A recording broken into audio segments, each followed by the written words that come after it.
What's up, YouTube? It's time for a review of the new Linkin Park record, One More Light, out this past Friday, May 19th. This record has been out for only 4 days, and it has already caused all kinds of problems. Whether it's the band's longtime fans accusing them of selling out, or its lead singer Chester Bennington clapping back at those fans with some not-so-nice responses in interviews. In case you need to get up to speed real quick, Linkin Park's last record, The Hunting Party, was by many accounts a critical success that saw the band getting back in the good graces of their core fans by making what was really their most aggressive material since their first 2 records, Hybrid Theory and Meteora. Since those first 2 records, which were of course massively successful rap rock, rap metal, alt metal records, the band had then spent the next 3 records making much less aggressive, more mainstream music, although this band has always been a very radio-friendly band, even from the beginning, so I'm not sure what people are talking about when they say that. But either way, many people saw The Hunting Party as a welcome return to form. There's a little metal in there, a little punk in there, there's an exciting guest verse from Rakim,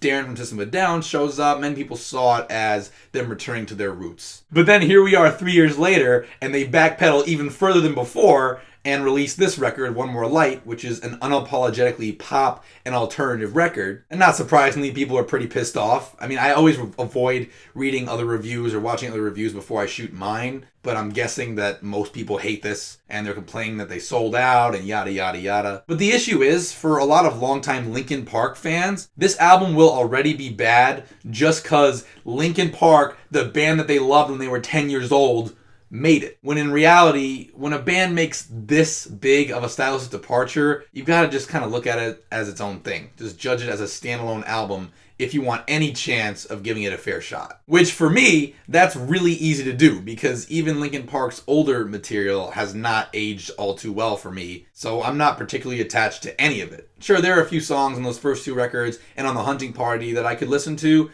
but generally speaking, I am not a Linkin Park fan. So I'm not coming into this record as a Linkin Park fan wanting something specific from the band. I'm just coming into it as a curious music fan. So it's a different mindset.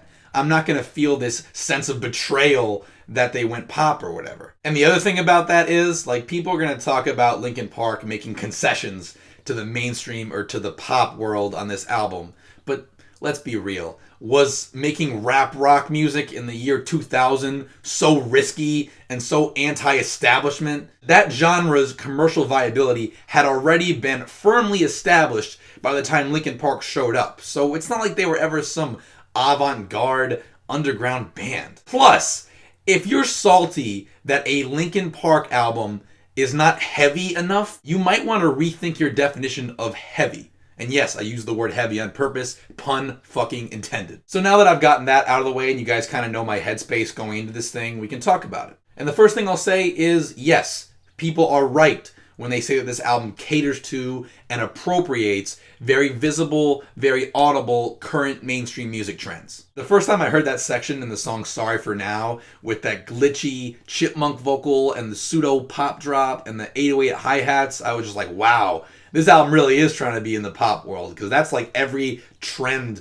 just mushed into one part. The song Sharp Edges takes a big old bite out of that awfully overexposed neo-folk trend that bands like Mumford & Sons helped popularize. Chester even sings some of these lines in that nauseating, like sassy accent that some of those singers use. You can first hear it in the inflection of his voice when he says sharp edges have consequences for the first time. And there's even like a cheesy clapping section thrown in for good measure. And of course, the critically panned lead single Heavy, which I hate in the same way that I hate similar sappy pop ballads that are out there right now, like Machine Gun Kelly's Bad Things or Issues by Julia Michaels, who I just learned, coincidentally, happened to have a hand in writing this song. Shocker.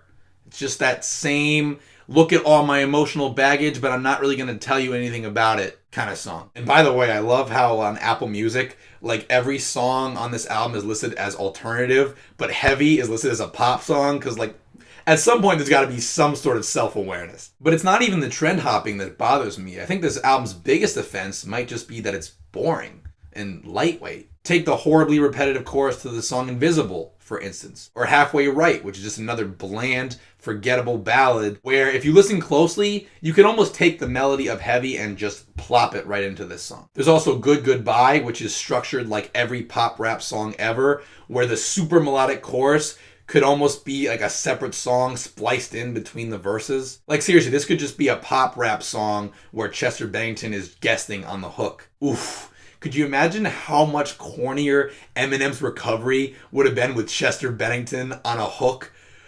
Oof, that would have been something else. That would have been a lot to handle. Mike Shinoda, though, on this song, hit us with that ever so popular triplet flow in that first verse. He had a couple of good bars on here. Pusha T's verse, though, I thought ended with a very weak rhyme scheme. And I'm not a grime guy, so I was unfamiliar with Stormzy, who spits the third verse, but I found his contribution to be very non-essential to the song. Yeah, the things that happen on this album just feel, like I said, very lightweight, very surface level. Even though I know, based on the band's interviews, that a lot of these songs have very emotionally intense roots, but they still come off as just these vague allusions to personal struggle. Like the opening lyric to the album is "I'm dancing with my demons," which is appropriate because that song, Nobody Can Save Me, as well as Heavy and Halfway Right and Talking to Myself, all use phraseology and lyrics like that that hint at emotional turbulence, but don't show you it enough to the point where you can connect. Sorry for Now is an exception, though. I love Mike Shinoda's lyrics on that one about being a father and always having to be away to make a living. This one really deals with one of the sad ironies of fatherhood, where providing for your kids requires you to be away from them a lot. So on one hand, you're doing the right thing by working to support them and support their future, but on the other hand, you feel like an absentee parent and you miss a lot. I like the lyrics to the title track too, which it's the one song on here that I really like through and through. There's just a real tenderness to it, and that serene mixture of just the clean guitar and the swelling keyboards at the beginning. It just sounds like you're sitting by the lake watching the sunrise. At least that's where my mind goes. And I love the decision in this song to not build the energy up or add in a lot of different instruments, because this song really just thrives in its steady, delicate beauty. But the lyrics to this one are so moving. They're basically this meditation on mortality, and how even though one life being lost may not seem significant in the grand scheme of things, in the grand scheme of the history of time and the universe, that one life meant the world to somebody. To somebody, that one star lit up the whole night sky. So if you or someone you know suffers a great personal loss like this,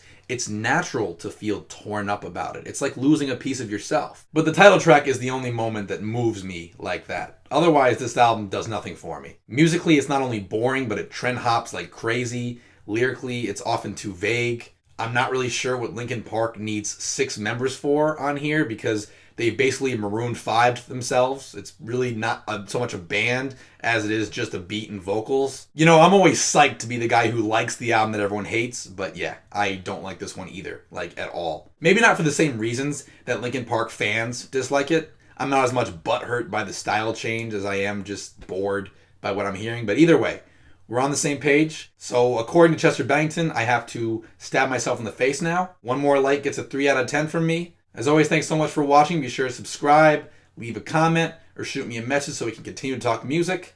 And I will see you guys soon.